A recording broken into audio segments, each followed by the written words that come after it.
స్వర కారణంగా జానకి ఎక్కడుందో క్లూ తెలుసుకున్న గంగాధర్ అసలు జానకి ఎక్కడుందో కనిపెట్టగలిగాడా?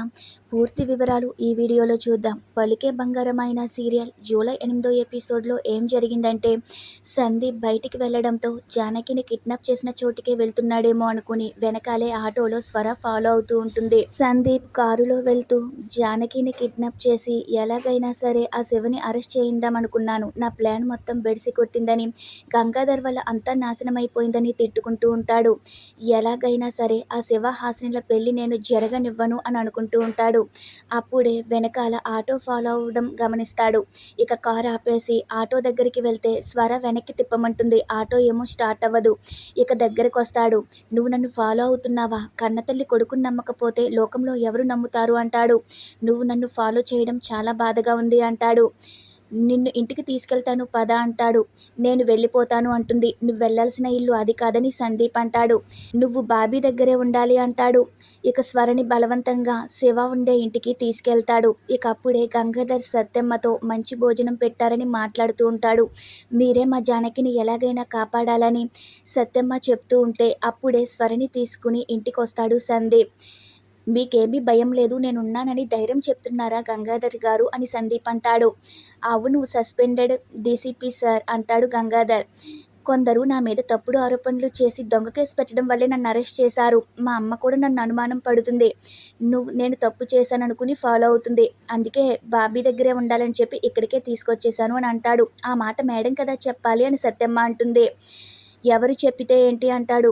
మా బాధలు మావి, మాకు చెప్పులు కొనే స్థాయే లేదు, ఇక్కడ మేడం ఎలా ఉంటారు అని శివ అంటే, కొన్నిసార్లు అరణ్యవాసాలు చేయడం దేవుళ్ళకే తప్పలేదు, గొప్ప గొప్ప వాళ్ళకే తప్పలేదు. అమ్మ కొన్నాళ్ళు అడ్జస్ట్ అవుతుంది, ఏమీ పర్వాలేదు అంటాడు సందీప్. నా కేసు విషయం తేలిపోగానే అమ్మని తీసుకెళ్ళిపోతాను, పందెం ప్రకారం మిగతా వాళ్ళని కూడా అని హాసినిని చూస్తూ సందీప్ అంటాడు. మా ఇంటికొచ్చి నన్నే బెదిరిస్తున్నావా అని శివ అంటాడు. అలా ఇద్దరు గొడవ పెట్టుకుంటారు. అయితే సందీప్ మాత్రం నెలలో ఒక అమావాస్య ఒక పౌర్ణమి ఉంటుందేమో, నాకు నెల మొత్తం అమావాస్యే, ఇది అర్థమయ్యే వాళ్ళకి అర్థమవుతుందని ఛాలెంజ్ చేసి అక్కడి నుంచి వెళ్ళిపోతాడు. ఇక ఇలా సందీప్ వెళ్ళగానే అసలు ఏం జరిగింది, మిమ్మల్ని ఎందుకు ఇక్కడికి తీసుకొచ్చారని గంగాధర్ స్వరని అడుగుతాడు. నాకు సందీప్ మీద అనుమానం వచ్చి నేను వెనకాలే ఫాలో అవ్వాను, నన్ను చూసి గమనించి ఇక్కడికి తీసుకొచ్చాడని స్వర చెప్పడంతో ఇక గంగాధర్లో అనుమానం మొదలవుతుంది. గంగాధర్కి ఒక క్లూ కూడా దొరుకుతుంది.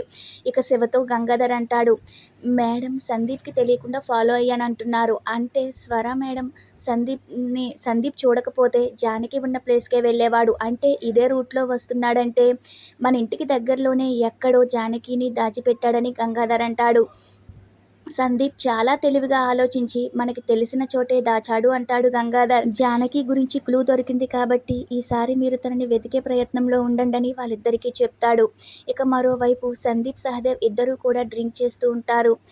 మొత్తం నా ప్లాన్ అంతా పాడు చేసేశాడు ఆ గంగాధర్ అని, లేదంటే నాకు హాసినికి పెళ్ళయ్యేదని బాధపడుతూ ఉంటాడు సందీప్. ఇక అప్పుడు సహదేవ్ అంటాడు, ఆ రంగులేసుకునే వాడితో, ఆ కూలి పని చేసుకునే వాడితో మీకు పోలికేంటండి, జానకి చావలేదుగా, ఇంకోసారి చంపేద్దామంటాడు. ఈసారి నిజంగానే అప్పుడు మీకు హాసినికి పెళ్ళి అవుతుంది, అప్పుడు నిజంగానే శివని కూడా జైలుకి పంపించేయచ్చుగా అని సహదేవ్ సలహా ఇస్తాడు. నువ్వు ఇలా మాట్లాడుతుంటే నాకెంత ఎనర్జీ వస్తుందో తెలుసా అంటాడు సందీప్. మీరు భయపడ్డమేంటి, అయినా మీ లెవెల్కి అది సరిపోదు, మీ లెవెలే వేరు అంటాడు సహదేవ్. నువ్వన్నది కరెక్ట్, నువ్వు చెప్పినట్టే చేద్దామని సందీప్ అంటాడు. జానకి విషయంలో సలహా ఇచ్చానుగా, నాకు ప్రమోషన్ ఇవ్వండి అంటాడు సహదేవ్. నీకు డబుల్ ప్రమోషన్ ఇస్తానంటాడు. ఇక మరో సీన్లో జానకిని ఎక్కడైతే కిడ్నాప్ చేశారో అక్కడే శివ హాసిని దాసు వచ్చి జానకి గురించే మాట్లాడుకుంటూ ఉంటారు.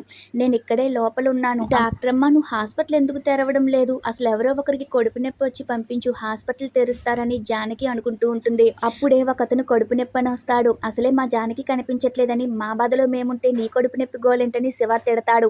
హాస్పిటల్ మూసేశాం, బోర్డు పెట్టం చూడలేదా అని తిడుతూ ఉంటాడు. పర్వాలేదులే ఒకసారి ఓపెన్ చేద్దామని హాసిని అంటున్నా ఒప్పుకోడు. బయట ఇంకో డాక్టర్లు ఉన్నారు, వాళ్ళ దగ్గరికి వెళ్ళని శివ అంటాడు. శివ తిట్టి వెళ్ళిపోతూ ఉంటే పాపం శివ అలా చెయ్యొద్దని హాసిని అంటుంది. నువ్విప్పుడు హాస్పిటల్ తీస్తే పేటలో ఉన్న వాళ్ళంతా వచ్చేస్తారని శివ హాసినితో అంటాడు. రేపటి ఎపిసోడ్లో జానకిని శివ హాసిని చూస్తారా, చూసి కాపాడగలరా? రేపటి ఎపిసోడ్లో మళ్ళీ కలుద్దాం. Thanks for watching our video.